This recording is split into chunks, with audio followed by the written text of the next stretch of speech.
Access Iowa City, a program about the independent living and disability movements here in Johnson County. Access Iowa City is brought to you by a generous contribution from the Noon Pilots Club of Johnson County and contributions from the Extended Dream Foundation and collaborations with Access to Independence and the Center for Disabilities and Development, as well as all the hard work from folks here at Public Access Channel 18. I'm Terry Cunningham, President of the Board of Directors of Access to Independence, Vice Chair of the Johnson County Mental Health Disability Services Planning Council, and an individual who's lived with a significant disability for over 41 years now. This evening we're pleased to have with us two of our local legislative officials, Senator Robert Dvorsky and Representative Dave Jacoby. I knew it, Joe. And as always, my co-host, Mr. Keith Ruff. Hello. Well, guys, this has been quite a time to be able to nail this down, but we're certainly happy to have you here.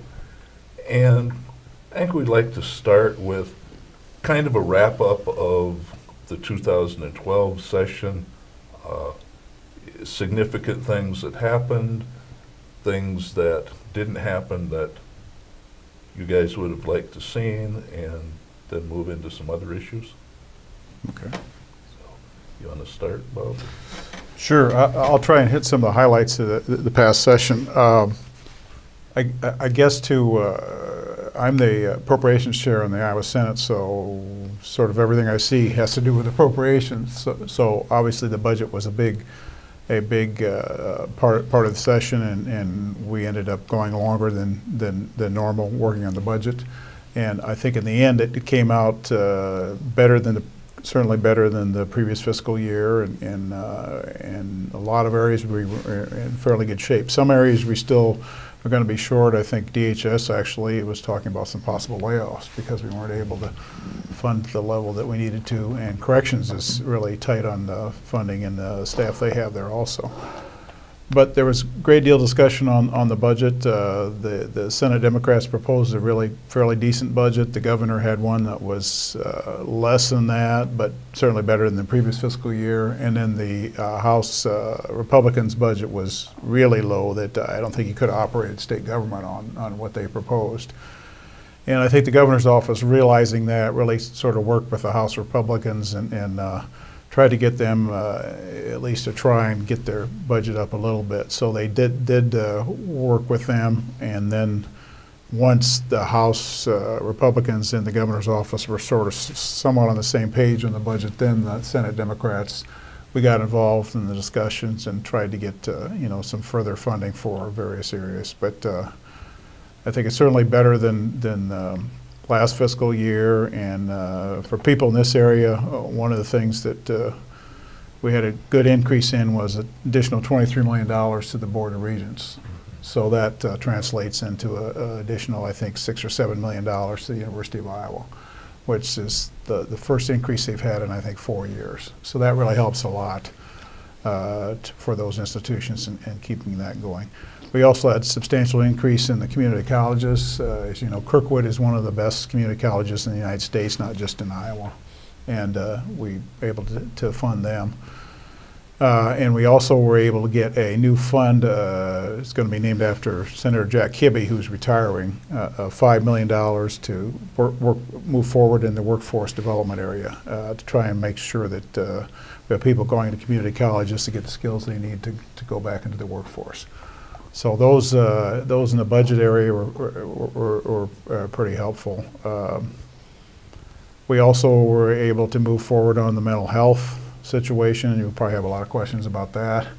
But there were a number of people working, including Senator Bolcom from our area, working for almost over a year, I guess, on trying to look at the mental health system in Iowa and try and see what's a better way to operate and provide these services. And it's been really uneven across the state. A lot of areas such as Johnson have had pretty good services, Lynn County, pretty good services. A number of rural counties, not so much. And we're trying to even out sort of those services so every Iowan will have a chance to have decent mental health services across the state and do it in an efficient manner. And so that was the whole impetus to do that. And we put in place some legislation to sort of move forward on that. Everything doesn't really take effect till the next fiscal year, but this current fiscal year there were some changes in the way we funded mental health. One being that the state actually picked up the match to Medicaid. Before the counties would be responsible for it, then the state would bill them, and then they'd send the money. And now the state just picks it up, and they don't send money out to the counties. So it's a different way of looking at things that really does save the state overall, I think several $1 million.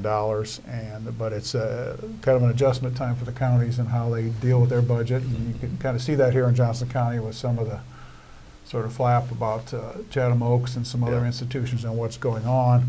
And I think you're going to see some of that sort of adjustment things going on. And there certainly is no attempt to try and cut back on the services that are offered at Chatham Oaks or any of these other places. But we're trying to get a handle on, what's the best way for the state to be involved in mental health, what's the best way for the counties to be involved in mental health, and also the providers. And we're really interested in making certain that people all across the state have decent mental health services. Well, yes. Will there be anything carried over from 2012 the next year? The county or the? That never got finished.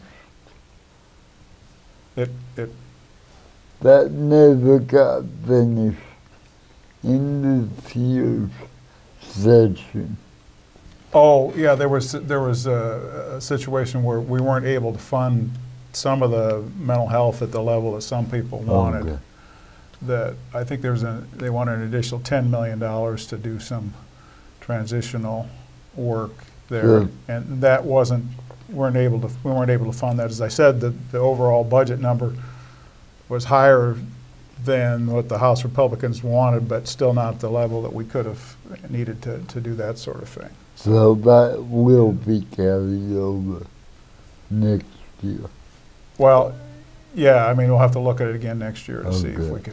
we can do something in that area. But this is starting the discussion, and as I said, it's going to be a transitional time, and hopefully have some good recommendations from county government and providers and everyone so they can move forward with this and get this system in place. Well, I think it's real important that right now the counties are in the midst of discussions on how to regionalize, Okay. who they Right. will regionalize with, and what kind of voice each county will have on those regional boards. The biggest unfinished business, I think, were two items. In my opinion, we didn't fund the transition for mental health reform. And also on another note, while the universities, the regions did well, our community colleges could have received a little more funding for employment and training. And also we kind of left our kindergarten through 12th grade systems hanging because we're the 0% allowable growth. Both Senator Dvorsky and myself, we pushed hard to establish that at higher than 0%. But that discussion and also the discussion on mental health redesign, I think will be, actually it's happening right now in interim committees, and I think it'll be one of the top 3 things we look at in January. To the allowable growth, that was just amazing. It's the first time in 40-some years since we had the school aid formula in place. And by the way, it was put in place by these radical Republicans, Chuck Grassley and Del Stromer. You remember those names? They're the Back ones in that the put the formula in place, and this is the first time ever that we had 0% allowable growth. So all this talk of education reform by the governor's office does ring pretty hollow when you're not even funding the fundamental allowable growth funding that schools need to exist from one year to the next. So I real skeptical of anything of talk of education reform when you don't even fund the fundamentals that are needed there in the allowable growth funding. Sure. And I am not sure that everybody really understands when they hear Right. a 0% that's actually ends up being a rollback. Sure. Correct. Because your vendors don't look at that. That doesn't mean that Right. your insurance company's going to say, oh, well, I realize you don't have money this year, so we'll roll your fee back to this. And, your food folks and all the utilities, the utility companies seldom step in and say, well, this year, because you don't have enough money, we'll do this. That really puts schools at a disadvantage, and they either have to dig into their reserves or have to do layoffs and that kind of stuff. That it really is a very critical issue when there isn't allowable growth. There's not many people who want to go without a cost of living adjustment, which basically is another term for allowable growth. If you want to get it down to the level that the working folks understand, okay, here's your cost of living increase. This year you don't get one. Well, that's one important thing. That allowable growth is legislative speak. It's allowable growth. The school budgets of all the 400 and some school districts in Iowa are actually dictated by the state. We have what's called a controlled budget, so those districts cannot spend more than we allow them to spend. Mm-hmm. And the increase would be the allowable growth. We allow them to spend another, the previous one was 2%, I guess. Allow them to spend another 2%. And as I said, this is the first time in like 40 years that didn't allow them to spend any more. So as you said, there's all kinds of other expenses out there that they're not stopped or anything like that. So we need to have a better term to explain that to people. It isn't really with your local school board what they vote. It's really what the legislature does, because the school aid formula is set up to make certain there's a certain level of education all across the state, that there's a decent level of funding and a decent level of education across the state, and it's a mix of property tax dollars and state dollars. Mm-hmm. And in our area, a lot of the school districts around here are what you call property-rich districts, which means that if they were allowed to raise property taxes, it wouldn't really cost them that much. But because of the formula, they really aren't allowed to do that. So the school aid formula doesn't necessarily benefit some districts like the Iowa City Community School District because they are a property-rich district. But 0% allowable growth really doesn't benefit anybody.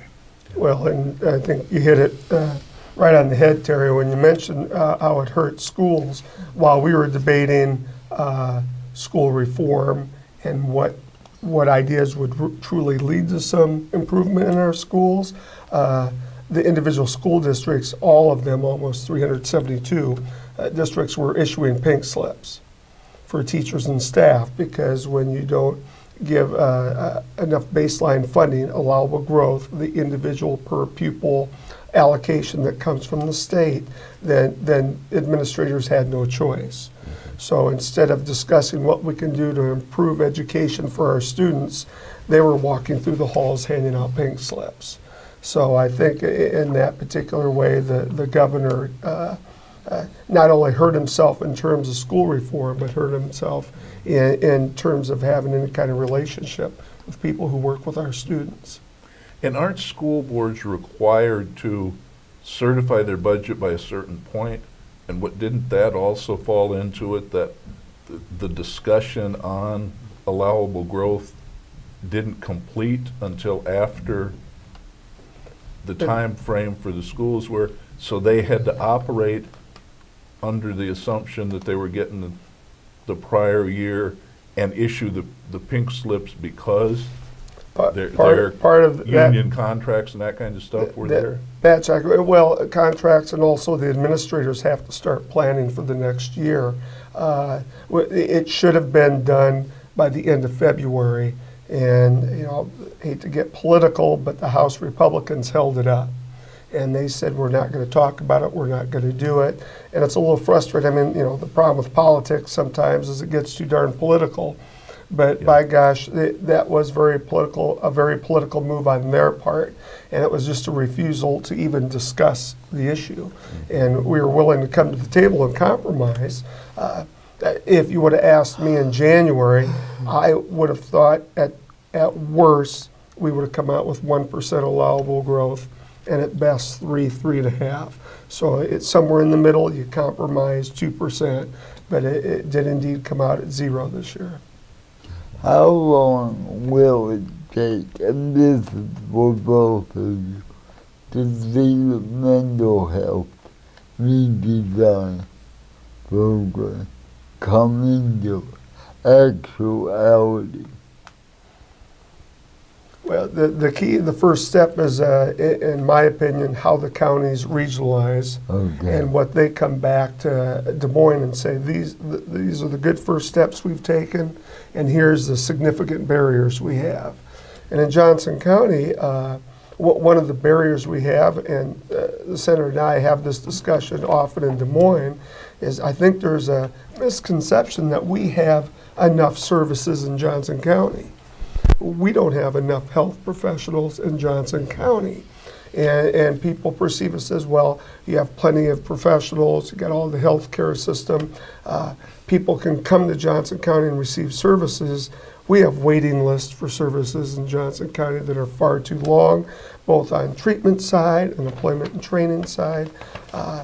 It's hard to give you a number, Keith, but personally, I think we're kind of behind right now. But I know the counties, especially Johnson County, the supervisors here, have been working very hard on this issue and actually keep us up to date on what's going on almost weekly. So it's that period of time where it's you're just kind of waiting, and it makes people very uncomfortable. I know I am. I think it's scheduled to go in fiscal 14, but that remains to be seen, and the legislature can go back and change that. But hopefully this regionalization is the one that makes sense, and they're moving forward. And it looks like Johnson County, I think, is really moving forward. And what I think was the idea was some usually larger counties, but counties that do offer a good array of services would work with other counties that maybe necessarily don't, and that's what I think Johnson County is doing. Initially, we were talking about going with Lynn County. Well, Lynn County already does offer a good array of services, so Lynn is now going to go sort of with the counties around them in the northern area, and I think Johnson's going with the counties sort of south of here. And I think that's really the intent of regionalization, where you have a larger county like Johnson to work with some of the smaller counties and make certain that they have decent services also. I never quite understood why this was constitutional. If you were in a small county and you didn't get as many services as somebody else in another county. I don't understand that, but I don't know if that was ever tested or they just allowed that. So The old county of origin. right, county of origin. We changed that also, so that's hopefully a step in the right direction also. So lots of change, and as Representative Jacoby said, lots of change, and waiting to see some things done, and sort of consensus is to form behind some of these things. Yeah. But A lot of that certainly goes back to Senate File 96 and Right. that stuff. Right. And as you say, county boards of supervisors that for years and years, the old joke was, they were worried about roads and bridges because most of them were farmers and they wanted to get stuff back and forth, and they didn't really worry about as much of the other. But through the years, more and more demand for those services has increased for any variety of reasons. One that a lot of folks with mental health disabilities are not coming out of the woodwork per se, but are no longer ashamed to say, Right. we have a problem, we need this. and because it's been looked at to see how much more expensive it is for the state to not have adequate services, because for folks who don't have insurance that pays for things, their doctor is the emergency room. And as you guys well know, a visit to the emergency room is many So much times more more expensive. costly Yeah. than to visit the doctor if you have your own. And because Iowa, as many other states, really as you pointed out, Bob, has a mental health care shortage, so that every county doesn't have, psychiatrists available or its own mental health center, and that. So, that's one of the reasons that the demand in Iowa City and Johnson County is so great, because people tend to flock to the areas where the services are available. And it's with the wide variety of counties in Iowa, there's just no possible way that all the counties are going to be able to provide all the services that are necessary. So, the idea of counties merging so that those services are available is certainly a wonderful thing with the redesign, but there's some real structural differences when you talk about being in a region with Cedar or Washington or Iowa counties, whatever direction it goes, because Johnson County historically has invested money in mental health, invested money in people, and it's a little frustrating when you have adjoining counties that don't invest at the same rate, or and how do you partner? And one of the frustrating things we're hearing from supervisors right now is even though Johnson County invests more money, we do have more services available than other counties, but each county gets one vote.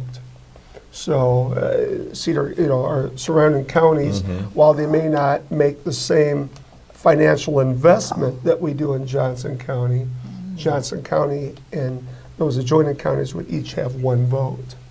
So I think that's a little frustrating for some of our supervisors. Again, they're doing exemplary work, is that they've invested a lot of taxpayer dollars towards services, and other counties aren't making that same commitment. Because of the size of the redesign plan, will there be any flexibility put into the plan, so if it needs to change over time, can they do it without scuttling the whole plan? That's the key, Keith. I think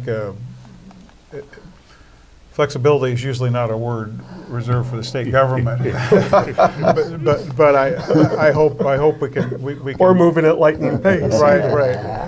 I will say that DHS Director Palmer is really interested in coming out to any place or anywhere in counties that want to talk about what's going on and working with everyone across the state to get something done here. And so are the legislators who are involved in this. In the Senate, Senator Hatch and Senator Reagan, Senator Volcom, and the House, Representative Heddens and Representative Smith, and Representative Heaton, Representative Schulte, and others. So they're really trying to work this out. I mean, it is a huge endeavor, and one that you've had these structures in place for years, and to come in and make a lot of changes here and one full swoop really usually doesn't work that well. So they're going to try and stage as much as possible here, I think, and get some of these things done. But I think we have to change it. As someone who worked in corrections for 20 years, you can see the steady increase of how many more people who are in our correction system with mental health problems. It's something like 80% women in the system have mental health problems, and it's 50 or 60 men in the system. And the question is, are those people in the prison system because they are, because they committed crimes and happen to have mental health problems, or is it because they have mental health problems and then they committed crimes? So there's a lot of, needs to be a lot of study and a lot of thought put behind that also, and try and figure out how you deal with that as part of this whole system also. And also to Keith's question, the mental health redesign was a very bipartisan issue that people were working together on to try to make the best redesign possible. It did get a little more partisan when we were talking about funding the redesign. That's where some battle lines were drawn.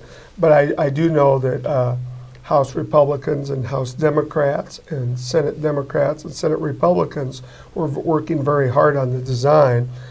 Part of the blockage, if you will, came from the governor's office, specifically on funding the redesign.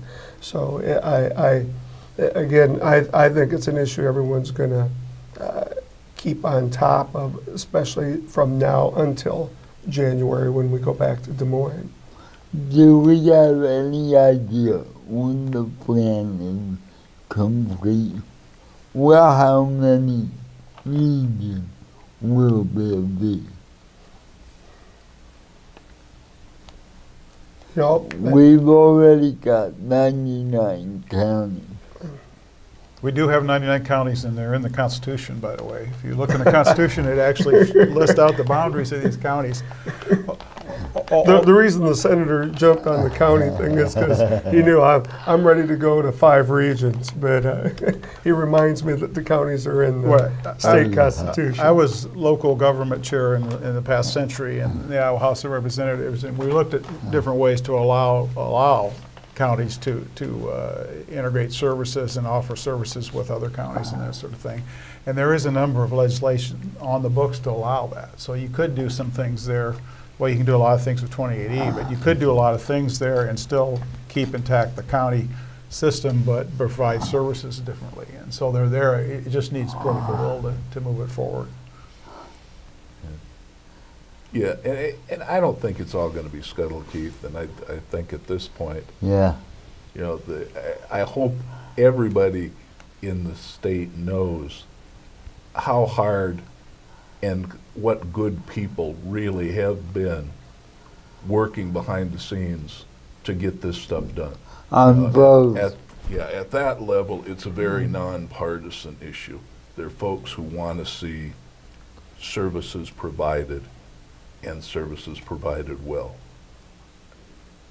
As everything else, I think it's a moving target, because no matter how well you plan something, things change, and something as massive as this, you can't write a list that one day is going to go into effect to change everything.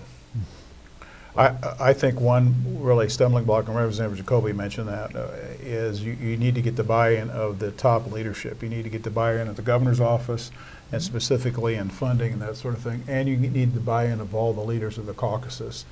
Because having been involved in the appropriations on this, they drew the line on how much we were going to have for DHS and redesign all in one, and they didn't budge from that. And it wasn't enough to do what we needed to do. And you need to have that buy-in from all that leadership the next time we move forward in that area. Okay. Well, we've run to the end of our time for this evening's show. We will pick up and cover more of this in our next show. But until then, thank you two both very much for your time and input to this, and we'll continue the discussion again. Good evening.